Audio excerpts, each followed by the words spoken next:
오늘 이 본문은 모압에 대한 이야기입니다. 우리가 지금 이사야서를 읽고 있는데 이제 이사야서를 쭉 읽으면서 이제 16장도 그렇고요. 그래서 17장도 그렇고 이제 이스라엘 어떤 그 주변 국가에 대한 그 심판의 내용들을 다루고 있습니다. 참 신비로운 것이 있습니다. 왜냐하면 이사야가 유다와 이스라엘 즉 하나님의 백성에 대한 이야기를 할 뿐만 아니라 그 주변에 있는 이야기도 함께 하고 있다는 사실입니다. 이것을 통해서 우리는 알 수 있는 것은 하나님의 말씀은 단순히 하나님의 백성, 교회에 관한 내용뿐만 아니라 이 모든 사회와 더 나아가서 이 열방에 대한 말씀이라는 사실이에요. 이 말씀의 영역이 단순히 우리의 개인에 대한 국한되어 있지 않다는 것은 우리가 알 필요가 있습니다. 이것은 다른 말로 이야기하면 하나의 말씀을 맡은 하나님의 백성들의 삶의 지경의 영향력은 어디까지 가야 되는가? 온 열방까지 가야 된다는 사실입니다. 여러분의 지경은 단순히 여러분 가정 안에만 국한되어져 있는 것이 아니라는 것이에요. 하나님은 하나님의 백성을 부르십니다. 하나님의 백성을 부르셔서 이 땅 가운데 하고 싶으신 것이 있습니다. 그래서 하나님이 여전히 이 땅을 다스리고 있다는 그 하나님의 주권을 저와 여러분을 통해서 여러분의 가정과 사회와 사업장과 또 우리 온 열방 가운데 드러내기를 원하십니다. 그리고 정말 하나님은 하나님의 말씀대로 온 열방을 주관하시는 온 나라의 왕이 되심이 분명합니다. 우리는 그래서 하나님의 말씀을 우리 마음속에 맞이할 때마다 우리 마음은 더 넓어질 수밖에 없죠. 사실 우리의 마음이 넓어질 수 있는 그런 상황과 환경이 그렇게 많지 않습니다. 왜냐하면 우리는 하루하루를 살아가는 것이 그냥 일상의 반복이기 때문이에요. 아침에 일어나면 씻어야 되고 또 나가서 일을 해야 되고 밥을 먹어야 되고 또 피곤하면 누워야 되고 마셔야 되고 어찌 보면 그 일상에만 집중하다 보면 우리의 하루하루의 삶이 그냥 그저 그렇다라고 생각할 수 있습니다. 근데 우리는 거기에서만 머물러 있는 사람들이 아니라 오히려 하나님의 말씀이 우리 가운데 머물면 그 일상을 넘어서 하나님께서 결국 우리를 통해서 무엇을 하고 싶으신지 이제 우리의 생각과 우리 모든 시야가 넓어지기 시작하는 거죠. 저는 이 상태로 하나님께서 우리가 살기를 원하신다고 믿습니다. 여러분 하나님의 말씀 앞에 있는 여러분들이 이렇게 지경이 넓어지셔서 일상을 그냥 하루를 평범하게 산다고 할지라도 우리의 생각은 거기에 머물러 있는 것이 아니라 오히려 하나님 아버지의 마음속에 있기를 원하고 그리고 온 열방 가운데 지금도 살아 역사하시는 그 하나님의 역사에 여러분 마음과 시야가 있게 되기를 원합니다. 그래서 그 하나님을 찬양하는 거죠. 그 하나님을 높이는 거죠. 그 하나님의 말씀대로 우리가 또한 살기를 원하는 거예요. 그러면서 우리의 일상이 반복적인 일상이 아니라 하나님의 임재와 하나님의 영광 가운데 거하는 그런 하루 되기를 간절히 원합니다. 하나님께서 하나님의 백성을 통해서 하나님이 어떤 분이신지를 계속 알리고 싶어 하십니다. 이사야 15장은 모압에 관한 예언이죠. 모압이 이스라엘과 가까운 나라입니까? 매우 가깝습니다. 지형적으로는. 그 사해를 중심으로 한 그곳에 모압 땅이 있습니다. 그러니까 이 모압과 이스라엘 관계는 뭐 이런 표현이 있죠. 우리나라와 일본의 관계를 가지고 가깝고도 먼 나라라고 이야기하는 것처럼 이스라엘과 모압이 정말 가깝고도 먼 나라입니다. 이게 얼마나 가까운가? 혈통적으로 굉장히 가깝습니다. 왜냐하면 이 모압은요 아브라함의 조카 롯. 그러니까 아브라함의 아들이 자녀가 없었어요. 그때 당시에는. 그런데 조카 롯이 있는데 그 조카 롯의 자손이 누구예요? 모압이에요. 암몬이에요. 그러니까 그 창세기 이제 19장에 보면 소돔과 고모라가 멸망하는 장면이 나옵니다. 거기서 이제 모압과 암몬이 나오게 되어지는데 우리 잠깐 말씀 보도록 하겠습니다. 창세기 19장 36절, 38절 다 함께 읽어보겠습니다. 시작. 롯의 두 딸이 아버지로 말미암아 임신하고 큰 딸은 아들을 낳아 이름을 모압이라 하였으니 오늘날 모압의 조상이요 작은 딸도 아들을 낳아 이름을 벤 암미라 하였으니 오늘날 암몬 자손의 조상이었더라라고 되어 있습니다. 그러니까 아브라함의 조카 롯의 자손이 모압과 암몬입니다. 그리고 또 한 가지는 다윗의 증조 할머니가 모압 여인이에요. 누구죠? 룻입니다. 룻이 오벳을 낳고 오벳이 이세를 낳고 이세가 다윗을 낳습니다. 그러니까 다윗의 증조 할머니가 모압 족속이에요. 모압 여인입니다. 이만큼 모압과 이스라엘은요 혈통적으로 굉장히 가까운 것이 있고요. 그리고 또 한 가지는 그 혈통적으로 가까울 뿐만 아니라 지형적으로도 매우 가깝게 있어요. 그런데 이 모압 족속이 이스라엘을 엄청나게 뭐 박해를 한다 뭐 이런 개념보다는 방해를 합니다. 아주 이게 관계가 좋지 않아요. 이게 예전에 이제 출애굽기에 보면 이제 모압 자손의 이야기가 또 다른 하나 등장합니다. 어떻게 그렇게 먼 나라가 될 수밖에 없었는가? 그러니까 이제 출애굽은 이스라엘 백성들이 힘겹게 그 광야를 지나가지고 이제 가나안 땅으로 들어가야 됩니다. 이제 가나안 땅이 거의 다 왔어요. 이제 가려고 하는데 이 모압이 길을 비켜주지 않는 거예요. 물론 이제 이유가 있었죠. 모압 족속만의 이유가 있었는데 그렇게 길을 비켜주지 않을 뿐만 아니라 이스라엘 백성들에게 엄청난 어려움을 끼칩니다. 그것이 민수기 22장에 나와요. 우리 민수기 22장 말씀 1절부터 3절까지만 한번 같이 읽어보겠습니다. 시작. 이스라엘 자손이 또 길을 떠나 모압 평지에 진을 쳤으니 요단 건너편 곧 여리고 맞은편이더라. 십볼의 아들 발락이 이스라엘이 아모리에게 행한 모든 일을 보았으므로 모압이 심히 두려워하였으니 이스라엘 백성이 많음으로 말미암아 모압이 이스라엘 자손 때문에 번민하였더라. 이스라엘 백성은 사실 그냥 지나가기만 원했죠. 그리고 이제 나중에 이제 이스라엘이 이제 사건 이후에 저 모압을 치려고 할 때 하나님께서 이제 지나가라고 하셔서 사실은 거기를 지나가게 되어지고 모압은 보존되어집니다. 어떤 이런 시간들이 있는데 모압이 이제 이스라엘 백성들이 몰려오고 너무 많은 사람이 오니까 그걸로 인해서 자기가 멸망될 것 같은 두려움이 있으니까 이제 어떤 일을 하냐면 모압 그때 당시 모압 왕이었던 발락이 그때 유명한 예언자 발람, 그러니까 약간 무당 같은 존재예요. 이해를 쉽게 하자면 발락을 사가지고 그 발락이 이스라엘 향해서 저주를 하도록 합니다. 근데 그것이 이제 실패를 하게 되죠. 실패를 하게 되자 이제 어떤 일을 발생하냐면 그 모압의 음란한 여인을 이스라엘 진영으로 들여보내가지고 그 모압 여인과 이스라엘의 굉장히 중요한 지도자들과 음란한 행위를 하게 만듭니다. 그것으로 인해서 하나님이 진노를 하시죠.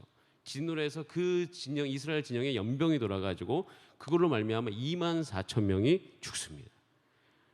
엄청난 일이 일어나는 거예요. 이제 가나안 땅에 들어가야 되는데 큰 방에 이제 이 가나안 땅에 와가지고 이제 들어가기 직전인데 거기서 그런 일이 있으니까 이제 이걸로 말미암아 많은 어려움이 있었죠. 그래서 이제 이런 사건들 다 겪고 결국 이제 신명기 23장, 그러니까 이스라엘 백성들이 이 가나안 땅을 들어가기 직전에 모세가 이스라엘 사람들 다 모아가지고 설교했던 그 신명기 23장 3절에 이 암몬과 모압을 향하여서 이렇게 정의를 내려버려요. 자, 우리 신명기 23장 3절입니다. 같이 한번 읽어보겠습니다. 시작. 암몬 사람과 모압 사람은 여호와의 총에 들어오지 못하리니 그들에게 속한 자는 10대뿐 아니라 영원히 여호와의 총에 들어오지 못하리라. 못을 땅땅 박아버립니다. 너희 못 들어온다. 그러니까 이스라엘 백성과 모압은 이제 같이 갈 수가 없는 거죠. 자, 그런데 이렇게 이제 서로 그런 관계를 유지하고 있는 이 모압을 향해서 오늘 이사야는 이 멸망을 예고하고 있는 것이에요. 어찌 보면 당연하게 이스라엘 민족의 입장에서 모압은 없어졌으면 좋겠을 만한 존재예요. 자, 그런데 우리가 이제 이사야 15장을 보면서 한 가지 분명한 것은 그러면 그런 마음으로만 이 예언이 이루어졌는가를 한번 살펴볼 필요가 있는 거예요. 과연 모압이 정말 다 없어졌으면 좋겠을까? 이런 마음뿐일까? 이런 어떤 역사적 관계 가운데 이사야가 이제 예언을 하고 있다는 것을 알려드리면서 어떠한 예언인지 한번 제가 짧게 요약해 보겠습니다. 굉장히 급박하게 그 모압이 멸망되는 것을 전개합니다. 온 국토는요, 단 며칠 사이에 완전하게 폐허로 변해버립니다. 모압의 관문 도시인 알과 기르는 하룻밤 사이에 하룻밤 사이에 몰락하게 되고요. 이것으로 인해서 파죽지세로 그 나라의 중앙부를 관통하여 북쪽까지 이르게 되죠. 굉장히 급박한 전개를 하게 되어지죠. 그래서 모압 사람들은 이제 그 재앙을 피하려고 맨발로 도주하고 빌타길을 지나서 산으로 올라가는 모습이 묘사되어집니다. 이 사방에 시체들이 인제 있고요. 산천은 온통 잔해 더미로 덮여버려요. 모압의 군인들 역시 그 슬픔과 충격 가운데 공황 상태에 빠져버립니다. 그리고 도주하는 군인들, 군인들도 도망가 버리는 거죠. 사태가 굉장히 좋지 않은 것입니다. 사해 지역으로 내려가서 남쪽 길을 택해서 에돔 쪽으로 피해버리는 그런 일들을 이제 일어나게 되는 거죠. 망하고 있는 거예요. 아주 급박하게. 강물은 말라버려요. 이 강물이 말라버리면 모든 이제 생명력이 말라버리고 있다는 것이에요. 그리고 모압의 대표적 성소가 있었던 디몬의 시냇물들은 피로 물들어 버립니다. 이제는 그 성은요, 곡성과 통곡과 슬픈 부르짖음으로 온통 가득 차 있고요. 넋을 잃은 여인들의 울음과 그 애곡과 비명과 절규만이 남아 있는 것이에요. 이렇게 멸망해 버립니다. 여러분 이렇게 한 족속이 멸망해 버렸을 때 우리는 두 가지 마음이 있습니다. 심판이다. 그래도 이 심판 가운데 회복의 길이 그들에게도 있었으면 좋겠다. 이 두 가지 마음이 우리 가운데 있을 수 있어요. 근데 하나님도 동일하십니다. 자, 오늘 읽었던 본 말씀 15장 5절 말씀을 한번 같이 읽어보겠습니다. 시작. 내 마음이 모압을 위하여 부르짖는도다. 그 피난민들은 소알과 에글락, 슬라시아까지 이르고 울며 로잇 비탈길로 올라가며 호로나임 길에서 패망을 울부짖으니. 그러니까 내 마음, 하나님의 마음이 모압을 향해서 부르짖는 것을 이야기합니다. 잠시 언급되어집니다. 하나님 아버지의 마음을 이야기하는 것이죠. 제가 어저께 이제 바벨론과 아스리아 이제 그거에 대해서 잠깐 이제 블레스에 대해서 언급을 하고 이제 오늘 모압에 대한 이야기를 하는데, 이 이사야서를 읽고 있노라면 그들의 어떤 멸망이 하나님께서 악하셔가지고 화가 나셔가지고 그들을 멸망시킨다. 이런 어떤 관점보다 더 중요한 것은 뭐냐면 그들이 선택한 그들의 죄악된 길로 말미암아 그들이 결국 스스로 패망의 길을 가는 것이다. 이게 더 강합니다. 그리고 결국 그것이 죄가 관영해가지고 하나님 더 이상 두고 볼 수가 없기 때문에 그것을 향해서 딱 손을 대시는 부분들이 굉장히 많아요. 근데 손을 대시면서도 항상 어떤 것을 남겨두냐면 여지를 남겨두셔요. 그리고 이제 오늘은 읽지 않았지만 이제 이사야 16장에 가면 이 모압에 대한 어떤 소망에 대한 부분들, 모압이 피할 길에 대한 부분들을 하나님께서 보여주신 걸 볼 수가 있습니다. 그런데 그런 것들을 하나님께서 계속 보여주시거든요. 자, 오늘 읽었던 9절 말씀 한번 다 읽고 다음 이야기를 하도록 하겠습니다. 9절 말씀입니다. 15장 9절 시작.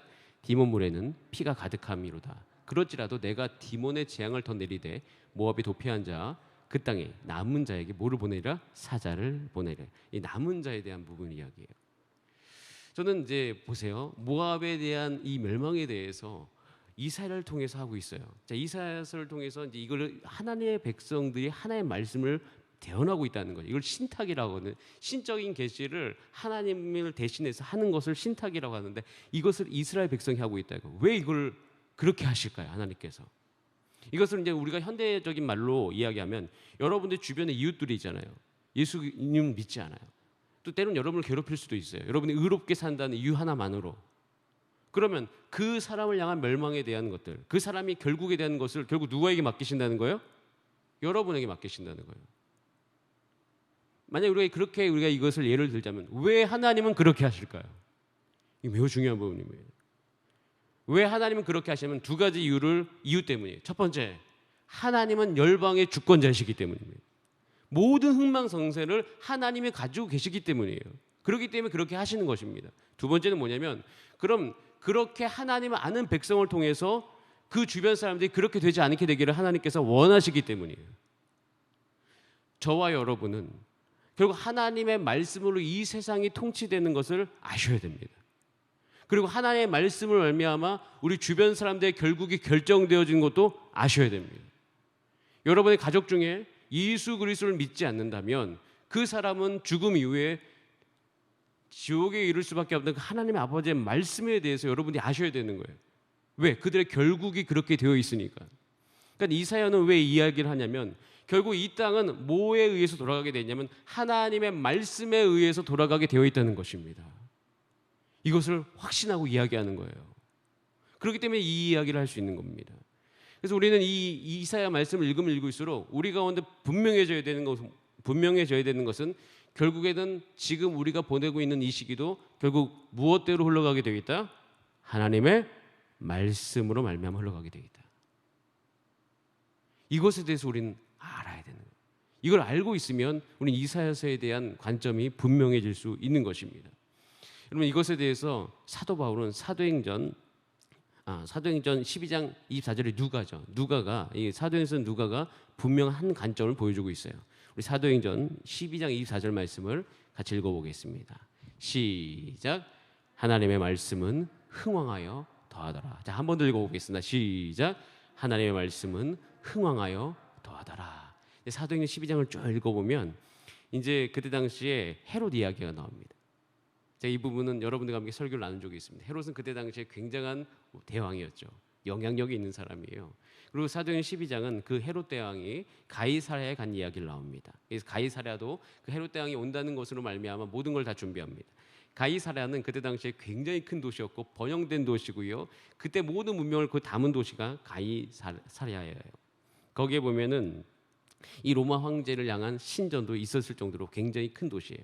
근데 그 도시에 헤롯이 온다는 이야기를 듣고 그 두로와 시돈에서 이제 그 헤롯 대왕과 이제 로비를 하기 위해서 자기의 무역이 막혀 있으니까 로비를 하기 위해서 보내가지고 그 헤롯 대왕과 영향력 있는 헤롯 대왕이죠. 헤롯 대왕과 만나가지고 그것을 풀기 위해서 아주 노력하는 장면이 언급이 됩니다. 근데 그렇게 쭉 언급이 돼가지고 또 모든 사람들이 헤롯을 칭찬하는 모습을 보여줘요. 그런데 그 끝에, 그러니까 오늘 방금 읽었던 사도행전 12장 24절 위에 보면 어떤 일이 발생하냐면 그 헤롯 대왕이 갑자기 어느 날 죽어버립니다. 벌레에 물려서 죽었다고 되어 있어요. 이것을 우리가 모든 성경학자들이 이야기하는 건 뭔가 급성적인 병에 걸렸다라는 것이에요. 근데 이 사건을 보고 누가는 뭐라고 이야기하냐면 이 사건은 사실은 그때 당시에 사도행전적 삶을 사는 사람들, 하나님의 백성들의 삶은요 굉장히 작아 보였고요. 여러분들하고 우리하고 똑같을 수 있습니다. 세상이 다 커 보이고 우리는 작아 보일 수 있어요. 근데 누가는 이야기하는 거예요. 우리가 작을지라도 결국 이 세상은 뭐로 위해 돌아가고 있는 것이에요? 하나님의 말씀으로 돌아가고 있다는 것이에요. 말씀이 흥황하여 더한다는 것입니다. 결국 이 헤롯이 죽은 사건을 향해서 해석을 하는 거예요. 이것은 하나님의 말씀의 역사인 것이에요. 그러면서 그 말씀이 이제는 사도행전 13장으로 가면서 사도 바울을 통해서 어떻게 온 땅을 덮는지를 보여줍니다. 여러분, 제가 이 이야기를 잠깐 이것을 하는 것은 뭐냐면 결국 우리가 살아가는 이 시대도 똑같아요. 점점 하나님의 말씀의 영향력이 줄어드는 것 같습니다. 그런데 결코 그렇지 않다라는 것이에요. 왜냐하면 하나님이 역사의 주관자이시기 때문입니다. 하나님의 역사의 주관자시고 모든 흥망성쇠는 하나님의 말씀으로 되어진 거죠. 우리 또한 그렇게 되어지기 때문에 결국에는 하나님의 말씀의 영향력이 있다는 것을 믿는 하나님의 백성을 통해서 결국 하나님께서는 오는 세대도 그렇게 역사해 주실 줄 믿습니다. 그렇기 때문에 여러분의 삶 가운데서 정말 이 생각으로, 이 믿음으로 하루하루 사신 여러분 되시기를 바랍니다. 여러분이 믿으셔야 될 것은 이 모든 것은 하나님의 말씀대로 흘러간다는 사실인 것이에요. 하나님의 말씀은 흥하여 오는 세대에도 분명히 더할 줄 믿습니다. 점차적으로 다음 세대가 일어나기가 어렵다고 이야기합니다. 이것은 거꾸로 얘기하면 이렇게 이야기할 수 있습니다. 다음 세대가 말씀을 일어나기 위해서는 이전에 했던 모든 노력보다 훨씬 더 많은 노력을 해야 되는 세대라는 것이에요. 그러니까 일어나기 힘들다는 것은 그냥 그게 불가능하다는 것이 아니라 더 애를 쓰는 구조로 가야 되고 우리가 더 힘을 써야 되는 시대를 살고 있다는 것입니다. 우리는 그렇게 아셔야 돼요. 그래서 우리는 이 시대를 우리가 살아갈 때 더 기도해야 될 것은 하나님 더 힘을 우리 가운데 부어주시옵소서. 하나의 백성들 가운데 더 힘을 부어주셔서 하나의 말씀과 기도로 더 무장되게 하여 주시고 결국 믿음이 이긴다는 것은 이 말씀으로 말미암아 이 세상이 된다는 그 믿음을 지닌 자들을 통해서 결국 그 일들이 진행되는 거 아닙니까? 그러니까 믿음이 이길 수밖에 없는 분명한 역사적인 증거가 있습니다. 그 증거를 저 여러분이 앞으로 오는 세대에 우리의 삶을 통해서 증명해 보이게 되기를 원합니다.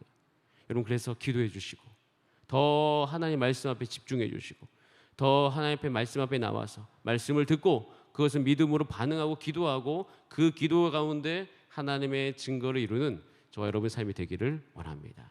그렇게 오늘 하루 사시면서 풍성한 은혜를 누리신 여러분 되시기를 바랍니다. 다 함께 기도하시겠습니다.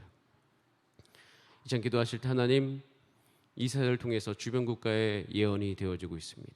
하나님의 말씀대로 결국엔 그 국가들이 운명이 결정되어지고 그리고 그것을 대언하고 있는 이스라엘을 통해서 그리고 그들이 또한 어떻게 살아갈 것을 보여주고 있습니다. 우리가 이 시대를 살아가고 있습니다. 하나님의 말씀으로 온 땅이 정리될 것입니다. 하나님의 말씀은 영원할 것입니다. 그 믿음이 우리 가운데 늘 있게 하여 주시옵소서. 우리 함께 주여 한번 부르신 다음에 합심으로 기도하시겠습니다. 주여